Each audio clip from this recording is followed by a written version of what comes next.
ये जानवर इतने डेंजरस कि बुर्ज खलीफा से भी बड़ी बिल्डिंग कुछ सेकंदों में बना डालते। हम रात कांड करबो रात कांड। रुक जा के नागमणि लेके जावा पूरी। ये कुत्ता ईंटें लगाते लगाते थक जाता, तभी भी ये काम नहीं रोकता और दुगनी स्पीड से काम करने लगता। आज कमाएगा तो कल बैठकर खाएगा। ये ऑक्टोपस एक हाथ से सीमेंट लगाता और बाकी हाथों से ईंटें रख देता। ये जानवर लकड़ा में कील ठोकने लगते, तभी लकड़ा के साथ एक दूसरे के पीछे कील ठोक देते। अरे बाप रे। ये मजदूर खड्डा करने लगता तो दूसरा मजदूर अपने खड्डे की मिट्टी इसके खड्डे में डालने लगता। मशीन की टेक्नोलॉजी इतनी खराब कि मिट्टी अंदर डालने की जगह मिट्टी से नहाने लगती।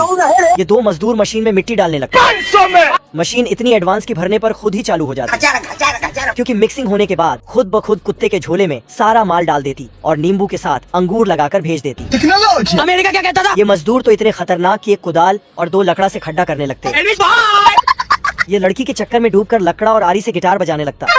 मोटू लोहे को ठोक कर घोड़े की नाल बना देता है। मेरा नाम है इब्बू हटेला। चिंटू तो इससे भी खतरनाक गरम सरिया निकालता है और मूंग से मोड़कर नाल बना डालता है। लाठी चलता लाठी। मोटू ये देखकर गुस्सा होता है और गाड़ी के पहिए को रॉड के ऊपर रखकर मोड़ने लगता है। अरे बाप रे। ये देख असली असली। तभी चिंटू गरम रॉड निकालकर दो उंगलियों में थूक लगाता और रॉड को सीधा करके गाड़ी के पहिए में फेंक कर लगाता है तो पहिया अपने आप चलकर गाड़ी में फिट हो जाता है। मोटू ये देखकर दो नाल लेकर आता है और घोड़े के दो पीछे वाले पैर उठाकर हाथ से कील ठोक डालता है और चिंटू को घोड़े का पिछवाड़ा उठा के दिखाता है। ये देखकर चिंटू का दिमाग सटक जाता है और मुंह में कील डालकर चार नाल उठाकर उसमें मुंह से फूंक कर कील डालता है और नाल को ताज के पत्तों की तरह फेंक कर घोड़े को उठाता है और नाल के ऊपर फेंक देता है। ओ भाई ये क्या है?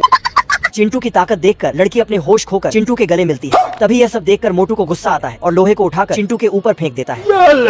ये क्या हो गया? मोटू लड़की को पटाने के लिए दोनों घोड़ों को उठाता है। खम्बा खम्बा खम्बा खम्बा खम्बा खम्बा। चिटिया बड़ी मेहनत से खाना ले जा रही थी, तभी यह बदक में इतनी खुजली की चींटी के ऊपर अपनी उंगल रख देता और उसको परेशान करने लगता।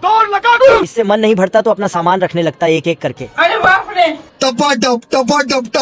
ये देखो मेरी हालत कमजोर हो गई। मौसम तो ऐसा लग रहा है दिल गार्डन गार्डन हो रहा। तभी बक्सा लेकर आता और चींटी के आगे रख देता, पर चींटी उसके ऊपर भी चढ़ जाती तो डंडे में रस्सी बांध कर लाता और इसके आगे लगा देता। आजा आजा आजा। हम रात कांड करबो रात कांड। चींटी रस्सी पर फुट फुट के कदम रखने लगती, पर बदक में इतनी उंगल की रस्सी हाथ से हिलाने लगता। बदक इसके ऊपर हंसने लगता। निकल ले भाई तू। बतख की बातें सुनकर चींटी इसकी सुपारी देने के लिए निकल पड़ती। खम्बा खम्बा खम्बा खम्बा खम्बा खम्बा। इसकी बातें सुनकर यह ढोलक बजाकर सबको बुलाने लगता।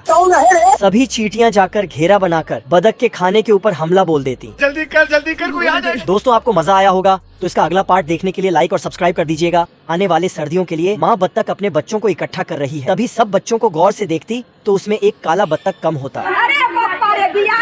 बेटा कालू। बत्तख कालू को उठाकर सभी बच्चों के साथ रखती और सभी को लेकर दक्षिण की तरफ उड़ जाती। तभी कुछ दिनों बाद पत्ते झड़ने लगते हैं और थर्मामीटर का टेम्परेचर गिरा हुआ देखकर कौवे की फट जाती और अपना सामान समेटकर दक्षिण की तरफ निकल पड़ता। खम्बा खम्बा खम्बा खम्बा खम्बा खम्बा। ये दो लाल चिड़िया घोंसले को गुब्बारे से बांधकर रस्सी काट देती और दक्षिण की तरफ निकल पड़ती। मौसम का ये हाल देखकर माँ कबूतर भी अपने बच्चों के साथ दक्षिण की तरफ उड़ने लगती। अरे बाप रे। सभी पंछियों के साथ ये चिड़िया भी दक्षिण की तरफ पिंजरा लेकर उड़ने लगती।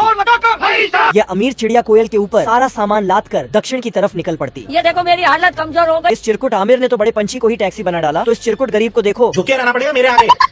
ये दो चिड़िया फोकट में सवारी करने के लिए बत्तख के पीछे चढ़ जाती तो बत्तख इनको उतारकर नो राइड का बोर्ड दिखा देता।